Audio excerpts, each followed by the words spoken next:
लेकिन अभी आपको ये सुन के बहुत खुशी होगी कि उन्होंने फिर से वैकेंसी स्टार्ट कर दी है। आपको वहाँ का एनवायरनमेंट अच्छा नहीं लग रहा है, बहुत ही टॉक्सिक लग रहा है, आपको लग रहा है कि हर बंदा आपको टारगेट कर रहा है, हर बंदा आप ही को आगे उंगली कर रहा है ना। तो ऐसे एनवायरनमेंट में रहना भी थोड़ा सा मुश्किल होता है। हेलो फ्रेंड्स, तो कैसे हो आप? आपके लिए एक गोल्डन अपॉर्चुनिटी फिर से ओपन हो गई है, जो कि पहले भी चल रही थी लेकिन बीच में थोड़ी सी स्लो डाउन हो गई थी। वो क्या है कि मैक्स हॉस्पिटल जो कि साकेत में पड़ता है, तो इनके दोनों हॉस्पिटल है, मैक्स साकेत और मैक्स स्मार्ट। तो यहाँ पे इतने स्टूडेंट को मैंने लगवाया है ऑलरेडी, लेकिन अभी पिछले 2-3 महीने से इनकी जो ज्वाइनिंग है वो थोड़ी सी इन्होंने स्लो डाउन कर दी थी। तो बहुत सारे स्टूडेंट ऐसे ही वापस चले गए थे, जहाँ उनको मना कर दिया था कि अभी हमारे पास कोई वैकेंसीज ही नहीं है। लेकिन अभी आपको ये सुन के बहुत खुशी होगी कि उन्होंने फिर से वैकेंसी स्टार्ट कर दी है। तो वहाँ पे अभी बहुत सारे बेड उन्होंने नए ऐड ऑन करे हैं। तो अगर आप भी बीएससी हो या फिर आप जीएनएम नर्स हो तो आप यहाँ पे ज़रूर ट्राई करो।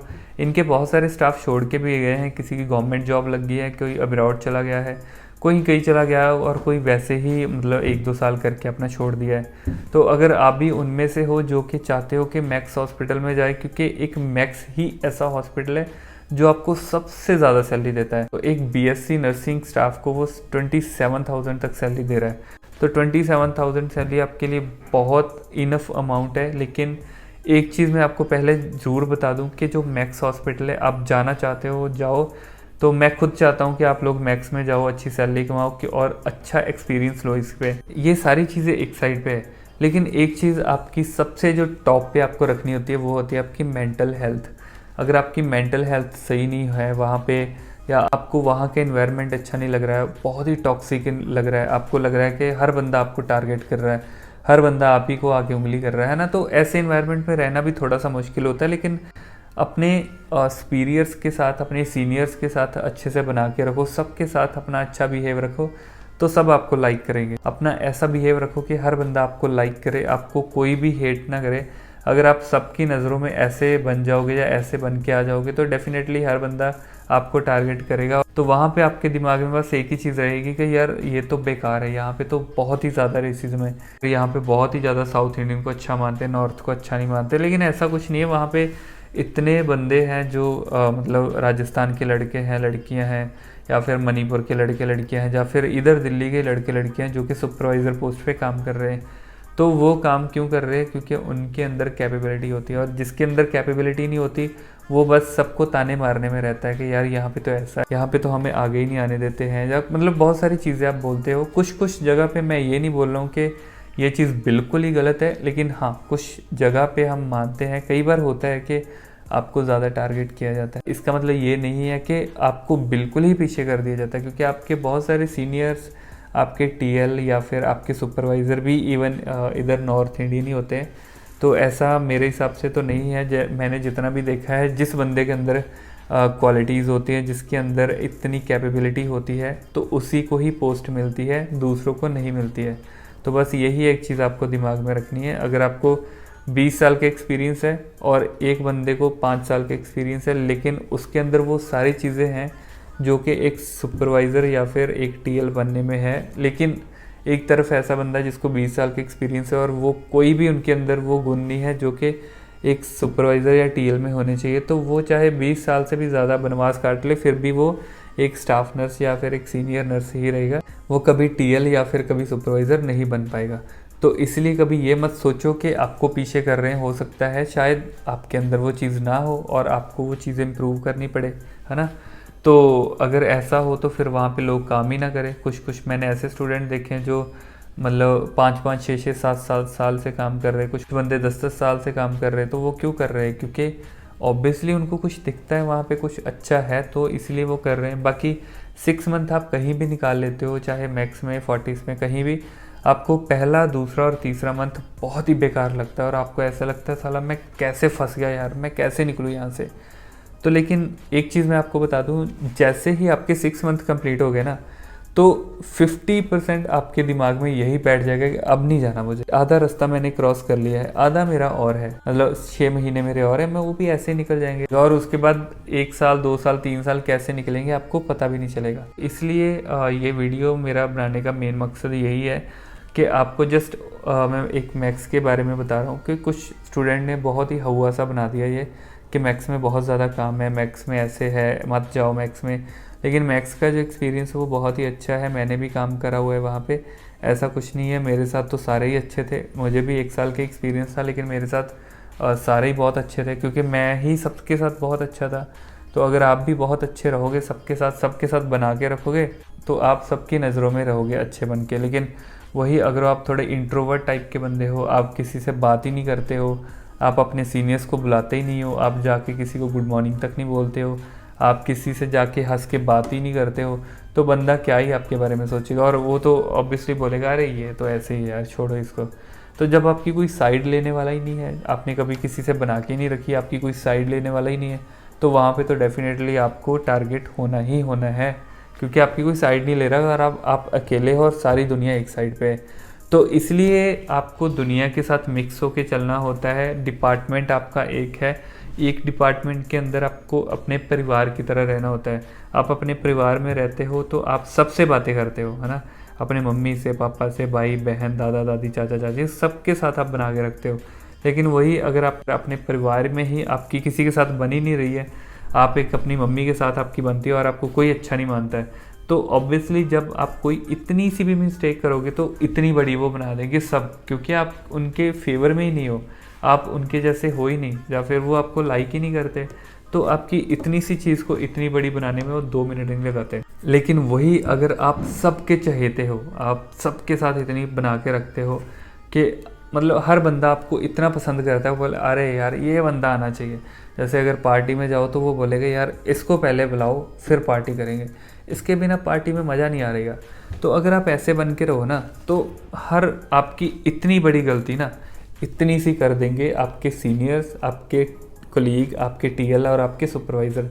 लेकिन फिर वही चीज़ आ जाती है कि आप अगर ये सोचो कि यार ये अच्छा नहीं है, तो मैं आपको इतने स्टूडेंट मिला दूंगा जो मेरे ही स्टूडेंट है, वहाँ पे काम कर रहे हैं, जिनको 1 से 1 साल से भी ऊपर हो गया। और अब वो उनको मैं जब बोलता हूँ, इवन वो मुझे वो कॉल करते हैं कि सर कोई स्टूडेंट है रेफरेंस के लिए तो बताना, कोई स्टूडेंट होगा तो भेज देना, हम अपनी रेफरेंस दे देंगे, हम अपना मेरा नाम बता देना।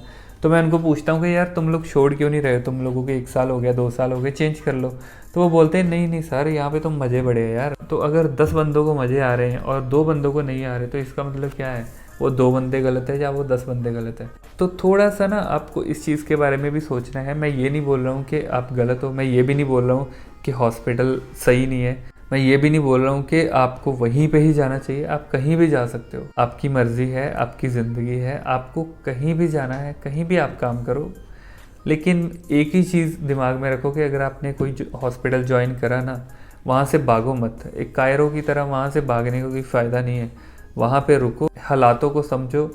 अगर कोई गलतियाँ हो रही है, आपके साथ कुछ ऐसा हो रहा है, तो वो चीज़ को सॉर्ट आउट करो। अगर मान लो मेरी किसी के साथ बन नहीं रही, या कोई मुझे ऐसे ही टारगेट कर रहा है, या कुछ भी ऐसा हो, तो अगर उसी बंदे को मैं अकेले में बात करूँ कि भाई तुझे क्या प्रॉब्लम है मेरे से, मेरे काम में कमी है, जब मुझे कोई चीज़ आती नहीं है तो मुझे ऐसा है, जो भी है, जो भी मेरी गलतियाँ मुझे बताओ। अगला बंदा जब आपको आपकी गलतियाँ बताए कि भाई तू ये सही नहीं करता इसलिए तो हमें सही नहीं लगता, तो हमारी बात नहीं मानता तो इसलिए हमें सही नहीं लगता, तू अपने हिसाब से रूल अपने चलाता है तो इसलिए हमें सही नहीं लगता, जैसे हम काम कर रहे हैं, जैसे ये हॉस्पिटल के प्रोटोकॉल है वो हिसाब से काम कर, जैसे वो सारे कर रहे हैं आप भी वैसे करो, तो फिर सब सही रहेगा। लेकिन जब आप वही उल्टी गंगा बहा रहे हो तो ऑब्वियसली थोड़ा सा फिर वो आ जाता है कि सब ये सोचते हैं कि आपको एक बार कोई समझाएगा, दूसरी बार समझाएगा, तीसरी बार वो बोलेगा छोड़ यार इसको क्या ही बताना है, रहने दे, जो करता है करने दे, जब इसके साथ होगा तब इसको पता चलेगा। तो फिर वही है कि एंड पे जब आप फंस जाते हो तो कोई आपका साथ नहीं देता, क्योंकि सब यही सोचते हैं कि मैंने तो पहले ही बोला था इसको, तब तो बड़ा हीरो बनता था, अब पता चला ना। तो यही कुछ चीज़ें होती हैं जिनकी वजह से आप टारगेट होते रहते हो, आपके साथ कोई खड़ा नहीं होता है ना। तो इसीलिए मेरी यही एडवाइस है, मैक्सनी किसी भी हॉस्पिटल में चले जाओ, चाहे दिल्ली से बाहर किसी हॉस्पिटल में ज्वाइन कर लो, लेकिन वहाँ पे भी आपको एक ही चीज़ ध्यान में रखनी है कि सबके साथ बना के रखो, ठीक है। तो एक चमचागिरी जो होती है वो एक अलग चीज़ हो जाती है। कुछ स्टूडेंट इस चीज़ को चमचागिरी भी सोचते हैं कि शायद हमें किसी की चमचागिरी करनी पड़ेगी। यार चमचागिरी ये चीज़ नहीं होती है। चमचागिरी वो चीज़ होती है जब आप निल हो, आप बिल्कुल ही ज़ीरो हो, आपको कुछ भी नहीं आता है, लेकिन फिर भी आप हीरो बनने की कोशिश कर रहे हो, है ना। और तब आप किसी दूसरे के पीछे पीछे जाओ, उसकी तारीफ़ें करो कि वाह आप तो ये हो, आप तो भगवान हो, आप तो ऐसे हो। मतलब किसी को खुश करने के लिए आप कोई चीज़ें कर रहे हो, तो वो है चमचागिरी। लेकिन जिस फील्ड में आप हो, आपको पता है कि भाई मैं इस चीज़ में परफेक्ट हूँ, है ना। तो लेकिन फिर भी आपको सबके साथ बना के रखनी, सबके साथ हंस रहे हो, बातें बातें कर रहे हो, अपना टाइम अच्छे से स्पेंड कर रहे हो, है ना। वो सारी चीज़ें जब आप करते हो, थोड़ा एक्सट्रोवर्ट टाइप का बनते हो, आप सबकी अटेंशन अपनी साइड लेते हो, सब बंदा ये सोचता है कि यार ये बंदा बड़ा मज़ेदार है यार। जब इसके साथ ड्यूटी लगती है ना तो मज़ा आ जाता है, पता ही नहीं चलता ड्यूटी निकलती कब है ना। तो ऐसी चीज़ें जब आपके साथ होने लग जाती है, जब आप ऐसे बन जाते हो, तो आपको इतना मज़ा आएगा काम करने का, ट्रस्ट मी, आप कभी भी वो हॉस्पिटल छोड़ोगे नहीं। मेरा भी एक सीनियर था लड़का, वो इतना मज़ेदार बंदा था, साउथ इंडियन था, इतना मज़ेदार बंदा था कि मतलब हम अपने सुपरवाइज़र को बोलते थे यार मेरी ना इसके साथ ड्यूटी लगा दे, यार मेरी इसके साथ आज ना नाइट मेरी चलनी है तो इसके साथ लगा दे। तो हम क्यों लगाते थे, क्योंकि हमें इतना मज़ा आता था उसके साथ ड्यूटी करने में, वो ऐसा टाइप का बंदा था।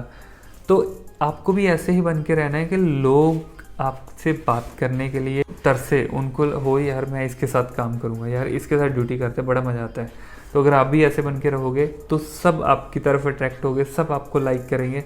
आपका पास एक ही काम है, प्यार बांटो जितना बांट सकते हो, ठीक है।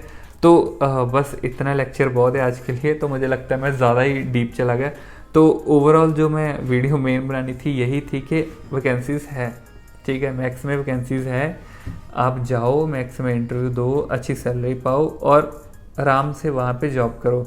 तो वहाँ से बस ये टूरिज़्म वाला काम नहीं करना है कि गए 10 दिन मज़े करें, मेला देखा और भाग आए, है ना। तो वहीं पे रहना है, डट के रहना है। अगर इंडियन आर्मी वाले लोग भी आपकी तरह करने लग जाएं कि 10 दिन आर्मी में रहो, जिस दिन जंग लगेगी आगे तब भाग लो, तो अगर ऐसे होने लग गया ना तो फिर चल गया काम। तो आपको भागने वाला काम नहीं करना है, आपको डट के मुकाबला करना है। जो भी सिचुएशंस आपके साथ आती है आपको हैंडल करना है। कोई ऐसी कंडीशन है जो आपके साथ हो रही है लेकिन आपको समझ नहीं आ रही कि यार मैं क्या करूं, मैं उसको कैसे हैंडल करूं, जहाँ आप बहुत ही बर्न आउट हो चुके हैं, आपको लगता है कि अब बस अब नहीं मैं कर सकता हूं, तो आप कमेंट सेक्शन में ज़रूर बताओ कि आपके साथ ये प्रॉब्लम है, जहाँ आपको इस कंडीशन को मैनेज करना नहीं आ रहा है, जहाँ आपके साथ ये सिचुएशन है लेकिन, और या फिर आप इतने टारगेट हो रहे हो, किस वजह से हो रहे हो। तो आप अपनी प्रॉब्लम शेयर कर सकते हो कमेंट सेक्शन में। मैं सबकी प्रॉब्लम्स पढ़ूंगा, मैं सबके कमेंट पढ़ता हूँ, जितना हो सके सोल्यूशन मैं आपको बताऊंगा। बाकी अगर हॉस्पिटल चेंज करने की भी बात हुई तो कोई दिक्कत नहीं, मैं आपको वो भी बताऊंगा कि आपको किस हॉस्पिटल में जाना चाहिए। तो बाकी किसी भी हॉस्पिटल में जाने के लिए आपको इंटरव्यू क्लियर करनी ही है, और इंटरव्यू क्लियर करने में अगर आपको दिक्कत है तो आप मेरा कोर्स ले सकते हो। बहुत सारे स्टूडेंट, अप टू 150 स्टूडेंट अभी तक जिन्होंने मेरा कोर्स लिया और उनको मैंने first interview second interview clear करवा दी।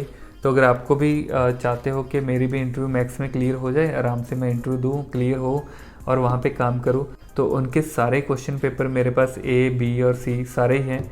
इनके इंटरव्यू के दौरान जो जो क्वेश्चन पूछे जाते हैं वो सारे क्वेश्चन मेरे पास है, क्योंकि अभी तक मैंने यहीं पे ही 50 से ज़्यादा स्टूडेंट लगवाए हैं और 50 से ही मुझे वो सारे इंटरव्यू के क्वेश्चन मिल गए कि क्या क्या वो पूछते हैं, और मैंने वो सारी लिस्ट बना के रखी है जो कि मैं आपको दूंगा अगर आप मेरा कोर्स लेते हो। तो दोस्तों आज की वीडियो के लिए बस इतना ही है। तो वीडियो अच्छी लगे तो वीडियो को लाइक करना, और लेक्चर थोड़ा सा ज़्यादा लंबा हो गया उसके लिए सॉरी, लेकिन मैं जो बताना चाहता हूँ वो मैंने आपको बता दिया है। बाकी आपकी मर्ज़ी है, आपको जाना है या नहीं जाना है वो आपके ऊपर है। तो हम मिलते हैं नेक्स्ट वीडियो में, तब तक के लिए बाय बाय।